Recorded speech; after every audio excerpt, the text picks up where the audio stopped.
नमस्कार साथियों, हिंदी स्टेनो बढ़ोत वाले चैनल में आपका हार्दिक स्वागत है। आज के डिक्टेशन रामधारी गुप्ता खंड 2 से प्रतिलेखन संख्या 17 व 18 से 90 वर्ड पर मिनट की स्पीड से होगी। तो आइए शुरू करते हैं। डिक्टेशन शुरू होगी 5 सेकंड बाद।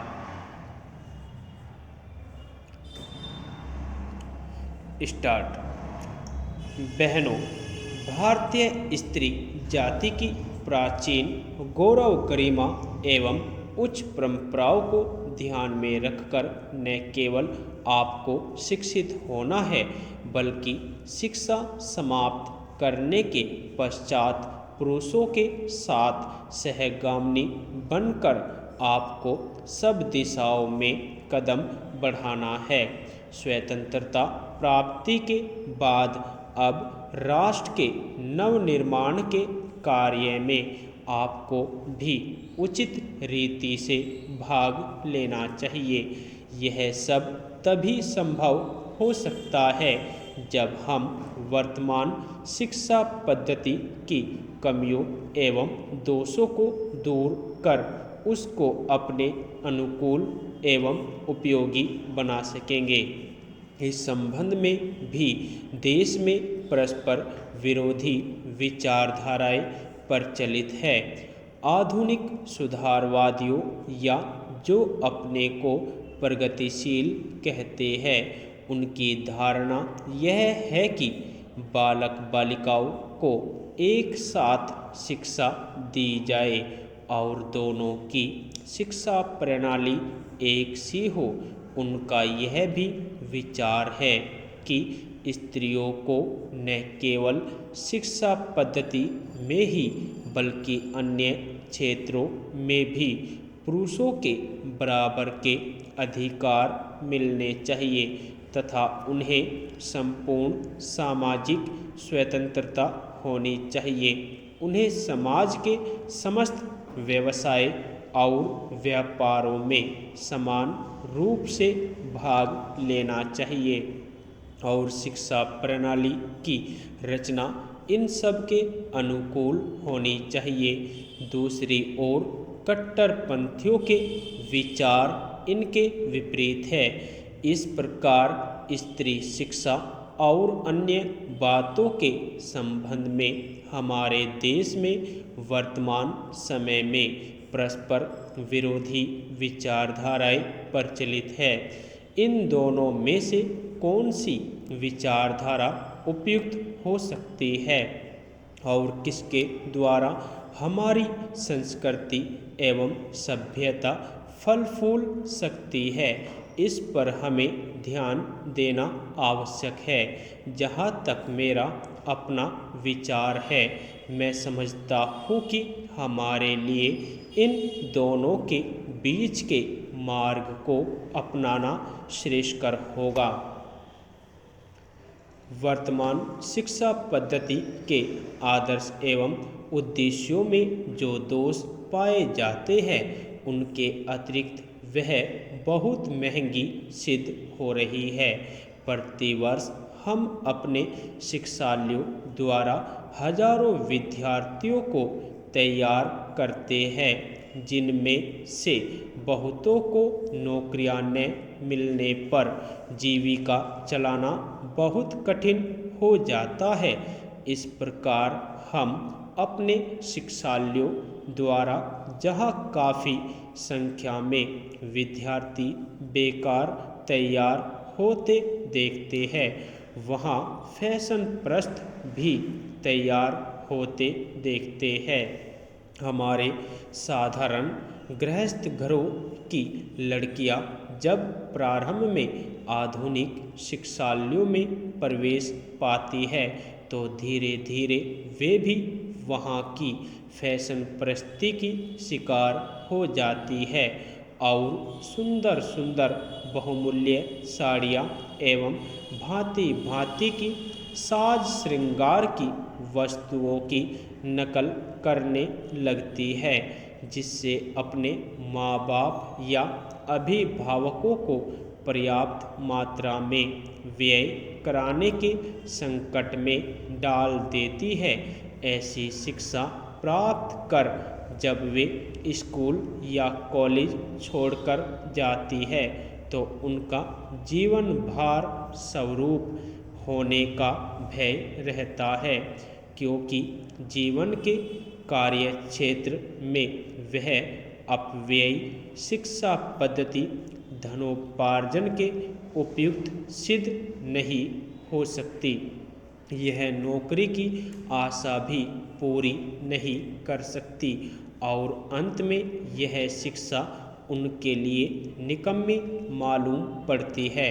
इसलिए हमें सचेत होकर सोचना है कि क्या वर्तमान शिक्षा पद्धति ही हमारे लिए उपयुक्त है। महोदय, कुछ समय बाद जैसे ही समाचार पत्रों में बहुत से लोग काम करने लगे और प्रकाशन कार्य के लिए व्यवसाय यंत्रों की आवश्यकता पड़ी, इस कार्य ने उद्योग का रूप धारण किया। निःशुल्क प्रचार अथवा सेवा की भावना अब अव्यावहारिक जान पड़ी और प्राय लुप्त हो गई। समाचार पत्र उद्योग का यह विकास संभवतः स्वाभाविक है और आधुनिक विचारधारा के अनुरूप है। फिर भी यद्यपि पत्रों का प्रकाशन एक उद्योग के रूप में होता है, समाचार पत्र स्वदेशीय राष्ट्र सेवा की भावना तथा नैतिक दायित्व से एकदम मुंह नहीं मोड़ सकते। यह भी स्वीकार करना होगा कि इस उद्योग की यथोचित उन्नति के लिए यह आवश्यक है कि दूसरे उद्योगों की भांति यह भी उन सभी साधनों से संपन्न हो जो अन्य उद्योगों ने या तो प्राप्त कर लिए हैं या वे उनकी प्राप्ति के लिए प्रयत्नशील है। इसलिए यह सभी के हित में है कि समाचार पत्र उद्योग उन्नत हो और इसका आधार अधिक से अधिक ठोस हो। इधर कुछ वर्षों से हमारे देश के समाचार पत्रों में जागृति की लहर आई है।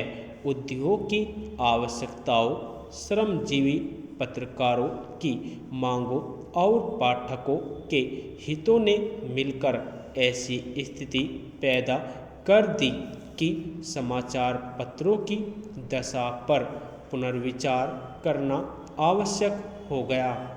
समाचार पत्र आयोग की नियुक्ति, आयोग की सिफारिशों का प्रकाशन और उन सिफारिशों पर सरकार का निर्णय, ये सभी उक्त समस्या को सुलझाने के सम्मिलित प्रयत्न है।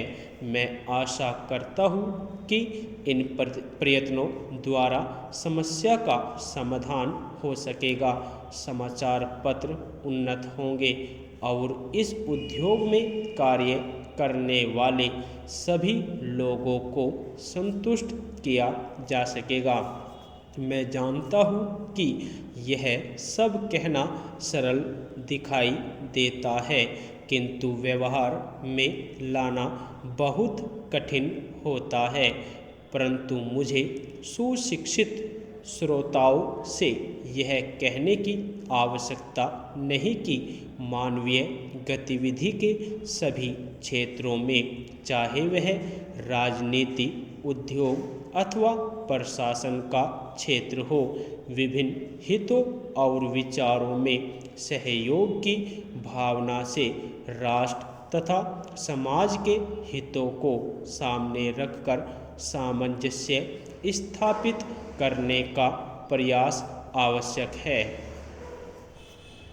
मैं इतना निराशावादी नहीं कि मैं यह समझूं कि वे लोग जिनके सुझाव बड़ी बड़ी समस्याओं को सुलझाने में सहायक होते हैं, निजी समस्याओं का निपटारा करने में असफल रहेंगे। हाल में भारतीय संसद ने इस संबंध में जो अधिनियम पास किए हैं उनका उद्देश्य समाचार पत्रों की समस्याओं को सुलझाना है। यह कहना अनावश्यक होता कि कोई भी अधिनियम, चाहे वह किसी भी क्षेत्र में सुधार के लिए लागू किया जाए, प्रभावपूर्ण रूप से तभी कार्यान्वित हो सकता है जब सभी संबद्ध दल उसे सहयोग की भावना से ही कार्य रूप दे। इन मामलों में अधिनियम के शब्दों का इतना महत्व नहीं जितना उनके पीछे निहित भावना का होता है। क्या मैं आपकी संस्था से यह अनुरोध कर सकता हूँ कि इस मामले में आप समाचार पत्रों को मार्ग दिखाएं? आपकी संस्था निश्चय ही प्रमुख तथा अत्यंत प्रभावशाली समाचार पत्रों की प्रतिनिधि संस्था है। प्राय सभी बड़े समाचार पत्र आपके सदस्य हैं। यदि आपको डिक्टेशन अच्छी लगी हो तो हमारे चैनल को सब्सक्राइब करें तथा वीडियो को लाइक व शेयर भी करें। धन्यवाद।